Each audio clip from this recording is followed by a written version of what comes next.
रात 9 बजे की पहली बड़ी खबर। गौहर चिश्ती को 7 दिन की पुलिस रिमांड पर भेजा गया। 22 जुलाई तक पुलिस रिमांड पर रहेगा गौहर चिश्ती।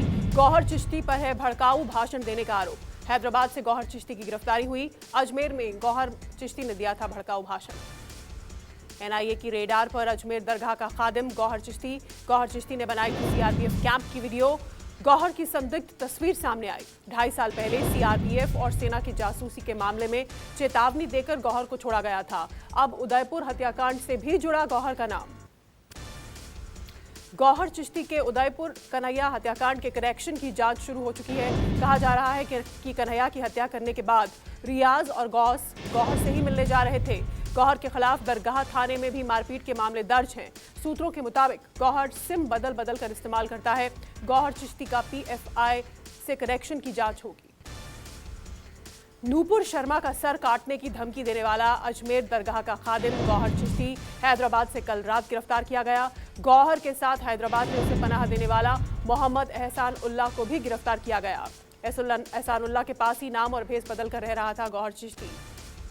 पटना पीएफआई के केस में एक और संदिग्ध की गिरफ्तारी हुई है। संदिग्ध आरोपी का नाम इलियास ताहिर उर्फ मगरूब है। संदिग्ध गजवाए हिंद ग्रुप बनाकर व्हाट्सएप और मैसेंजर के जरिए पाकिस्तान और बांग्लादेश में बात किया करता था। पटना पीएफआई मामले में अब तक 6 आरोपियों की गिरफ्तारी।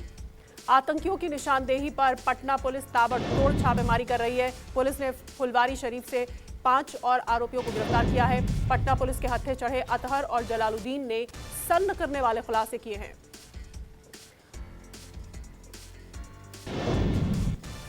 पटना पीएफआई केस में एक और संदिग्ध अरेस्ट। उसके पास से मिले इंडिया 2047 डॉक्यूमेंट में पीएफआई के खतरनाक मंसूबों का खुलासा हुआ है। डॉक्यूमेंट में लिखा गया हिंदुस्तान को 2047 तक इस्लामिक राष्ट्र बनाना है। न्यूज 24 के पास पीएफआई के 7 पेज के खतरनाक संदेश हैं। पटना के एसएसपी ने पीएफआई की आरएसएस से तुलना। पटना में गिरफ्तार संदिग्ध के पास से मिले इंडिया 2047 डॉक्यूमेंट में पीएफआई के खतरनाक मंसूबों का खुलासा हुआ है। डॉक्यूमेंट में लिखा गया है कि हिंदुस्तान को 2047 तक इस्लामिक देश बनाना है। खतरनाक संदेश पीएफआई के 7 पेजों के इस डॉक्यूमेंट में।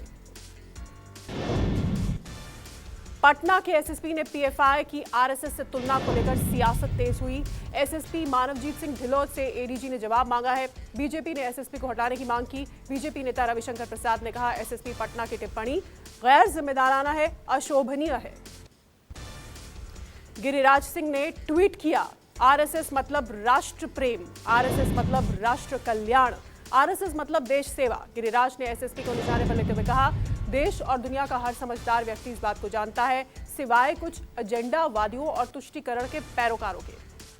दिल्ली के अलीपुर में बड़ा हादसा हुआ है। हादसे में 5 मजदूरों की मौत हो गई है।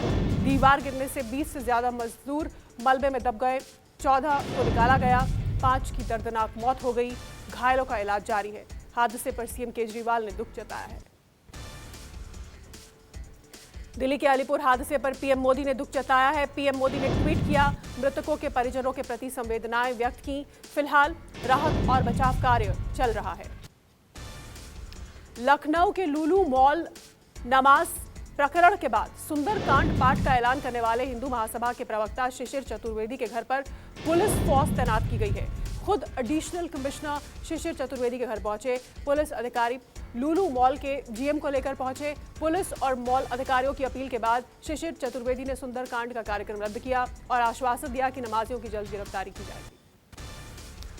लखनऊ में लुलु मॉल में नमाज पढ़े जाने का विवाद थमने का नाम नहीं ले रहा है।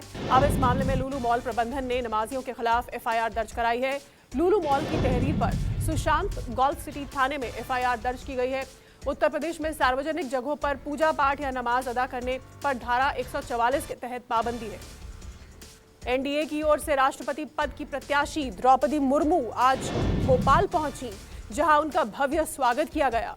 स्टेट हैंगर पर सीएम शिवराज सिंह, मध्य प्रदेश बीजेपी अध्यक्ष विष्णुदत्त शर्मा, केंद्रीय मंत्री फग्गन सिंह कुलस्ते, प्रहलाद पटेल और पार्टी महासचिव कैलाश विजयवर्गीय समेत कई वरिष्ठ नेताओं ने द्रौपदी मुर्मू की अगवानी की। द्रौपदी मुर्मू के स्वागत के लिए राजधानी भोपाल को पूरी तरह सजाया गया था। जनजातीय रंगों में आदिवासी कलाकारों ने नृत्य के माध्यम से उनका स्वागत किया।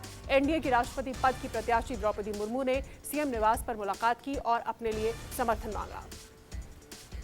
आईएसआई एजेंट पाकिस्तानी पत्रकार नुसरत मिर्जा को लेकर घिरे हामिद अंसारी। बीजेपी ने हामिद अंसारी और कांग्रेस से सवाल पूछे। बीजेपी प्रवक्ता गौरव भाटिया ने प्रेस कॉन्फ्रेंस करके कहा, कांग्रेस ने देश की सुरक्षा को खतरे में डाला। 26/11 हमले को 1 साल भी पूरा नहीं हुआ था और पाकिस्तानी एजेंट भारत को ये पाठ पढ़ाने लगे कि आतंक से कैसे लड़ा जाए।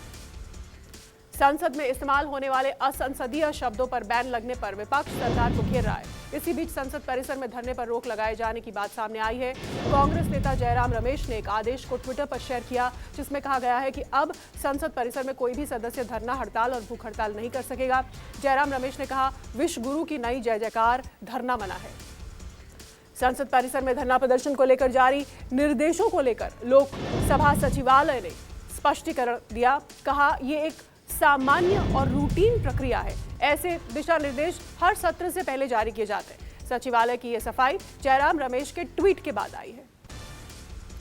कैबिनेट विस्तार से पहले राज ठाकरे से मिले डिप्टी सीएम देवेंद्र फडणवीस। फडणवीस ने राज ठाकरे के आवास पर जाकर उनसे मुलाकात की। इन दोनों नेताओं के बीच ऐसे वक्त पर मुलाकात हुई है जब शिंदे कैबिनेट में विस्तार होना है। चर्चा है कि राज ठाकरे के बेटे अमित ठाकरे शिंदे सरकार में शामिल हो सकते हैं। हालांकि राज ठाकरे ने मुलाकात के बाद अमित ठाकरे के कैबिनेट में शामिल होने का खंडन किया।